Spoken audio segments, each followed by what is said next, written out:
Can I ask you something? Do you ever feel like you're spending more time correcting behavior than actually teaching? Like you're constantly stopping, redirecting, reminding, and somehow it just keeps happening again? You're managing behavior more than you're actually teaching. And after a while, man, it starts to feel like you're not even a teacher anymore. You feel like you're a referee. And here's what I want to say right away. This isn't a random thing. There's actually a pattern here. Because if the same types of behaviors keep showing up, if even after you've addressed them, even after you've reminded students over and over again, even after you've dished out consequences, something needs to change. So today, let's talk about what that is. Hey friends, welcome to Enjoy Teaching Again, the podcast for teachers who love the work but need a little spark to bring the joy back. I'm your host, Elizabeth Peterson, classroom teacher, arts integration specialist, and passionate educator of over 25 years. If you're overwhelmed by behaviors, disengaged students, and long, exhausting days, you are not alone. But together, we can turn things around and you can teach with confidence and purpose again. So locate that cold coffee of yours, find your favorite pen, I know you have one, and let's dive in. It's time to get inspired and enjoy teaching again. My friend, I want to personally invite you into the Classroom Reset. This is my reset framework that is designed to help you improve student behavior, increase engagement, and actually enjoy teaching again in just 6 weeks. Inside, I'm going to walk you through step by step how to build a calm and connected classroom, how to really rethink your classroom culture, how to engage your students in so many creative ways, even if you are required to teach using a scripted curriculum. Yes, I have found ways to make it possible. How to reduce behavior issues without losing yourself in the process, and how to truly support your students' social emotional needs in ways that will not pile more on top of what you're already doing. Listen, you do not have to figure this out all by yourself. Let me help you. I have the entire framework already laid out. All you need to do is walk it with me. So if you're ready for calm, for some clarity, if you're actually ready to enjoy your classroom again, I want you to head over to theinspiredclassroom.com/reset and see if this is right for you. I would love to walk this journey with you.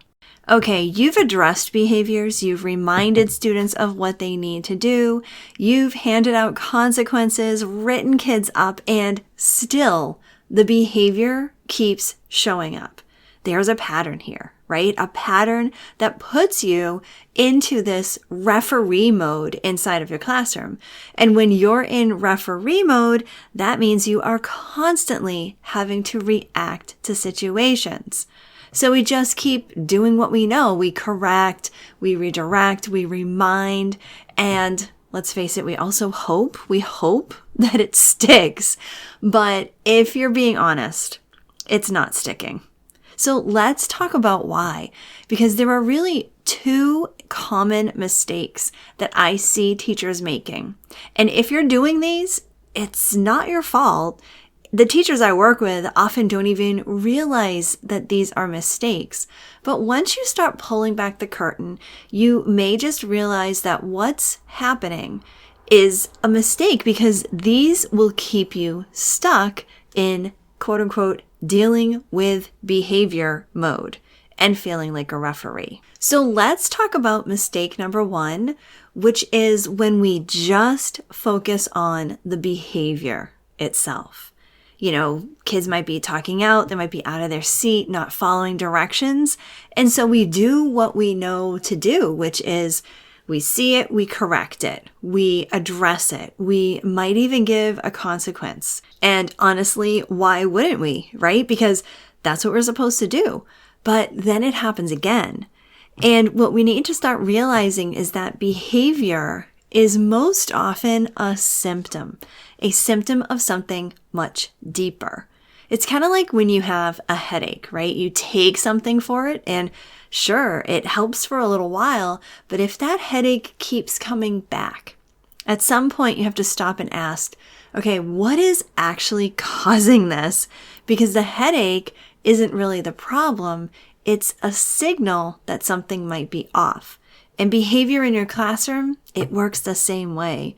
When we're constantly correcting behaviors and redirecting and giving consequences, we're addressing the things that we see, but we're not always addressing what's causing it. And this is where you can start to shift yourself out of this mistake, because when you step back and you look at your classroom a little bit differently, you start to realize that your classroom isn't just this fishbowl of behaviors that you need to deal with. There's way more to it. Constant behaviors that you're dealing with are a signal that something underneath is off. And it's usually one of these three things. It's either connection, it's either regulation, or it's engagement. The tripod of support that I call it, in that is embedded inside of my reset framework. So when we only focus on the behavior, we end up staying in this reaction mode or referee mode. So instead of asking, how do I stop this behavior? Ask something a little differently. Ask, when this is happening, what's happening right before it, right? So think about, did the student have a bad interaction with a peer or an adult? Did the student not understand the concept and therefore felt inadequate? Again, maybe the student didn't have a chance to fully transition from one thing to the next. That is where the real information is. And taking the opportunity, and yes, the time, to see what's happening to cause the behavior instead of just addressing the behavior. So for example, if the student had a bad interaction with a peer or an adult, that's a connection thing.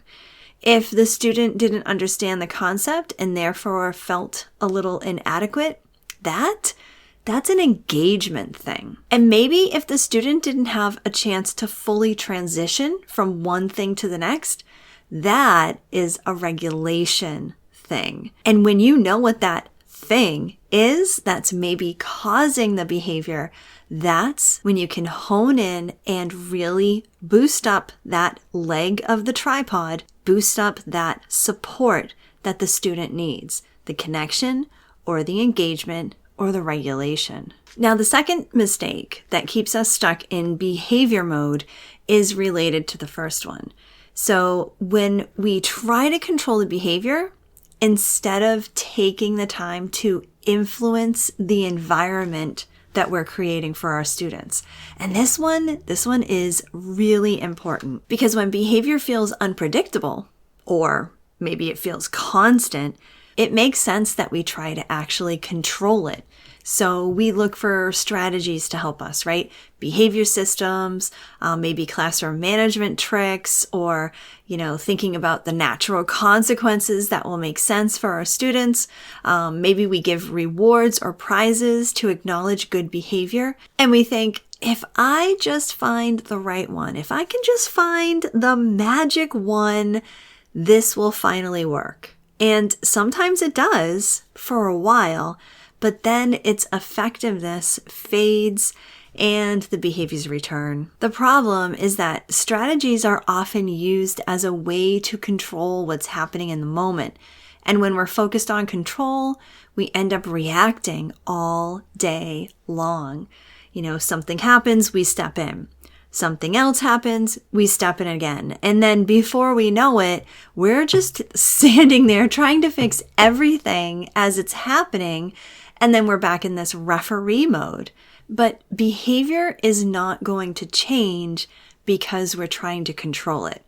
It changes when we actually start to influence the environment around us. And that environment, well, that's your classroom culture, right? It's how the room feels.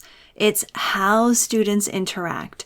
It's what's expected and then what's experienced every single day inside your classroom. So when that foundation, that tripod of support, the connection, the regulation, the engagement, when that is strong, students respond differently. And here's the interesting part. That's when your strategies actually start to work. Not because you found a better one or because you found the magic one, but because your classroom can finally hold on to that strategy. Strategies don't fix a classroom. They only work when you have a classroom that's built to support them. So instead of asking, what's the next thing I'm going to try? What's the next strategy I need to learn? Instead of that, I want you to say, what kind of environment am I creating right now? What is my classroom's culture? Because when you start to shift that, everything else starts to shift with it. And that includes behaviors. Now, hopefully for you, this is a moment where something starts to click, right? Because up until now, most teachers might be thinking, I just need better strategies, or it's me, I need to be more consistent, or maybe they're even thinking it's just this group of kids. And those thoughts make a lot of sense because that's what we've been taught to focus on. And that's what we actually see with our own eyes in front of us. But when you can step back and look at everything that we just talked about, you start to realize it's not just about the things that you're doing. It's not just about the strategies that you're using. And it's really not just about being stricter or more consistent. It's more about what your classroom is built on. Because if the same behaviors keep happening, even after you've addressed them, and even after you've tried a bunch of different things, it's not a random problem. It's more of a signal that something underneath needs extra support. And I want to make sure you hear me when I say this. This type of thing is not a reflection of you as a teacher. It doesn't mean you're not doing enough. I know you're doing everything you can, to the point where you may actually be frustrated and overwhelmed and on a path to burnout. We don't want that. And it doesn't mean that you're not good at what you do.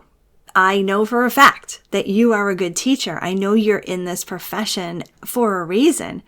This just means that no one ever showed you maybe how to really look at your classroom in this way. Because once you see this, it's hard to unsee it.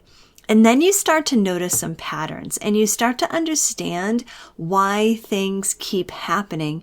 And you start to realize that you don't just need another thing, another strategy, another program. You don't need a new initiative. Holy moly, we don't need a new initiative. You need a way to actually fix and reset what's underneath all of this. Because when your classroom is reset and grounded in connection and regulation and engagement, you don't have to referee everything, and the room starts holding itself together.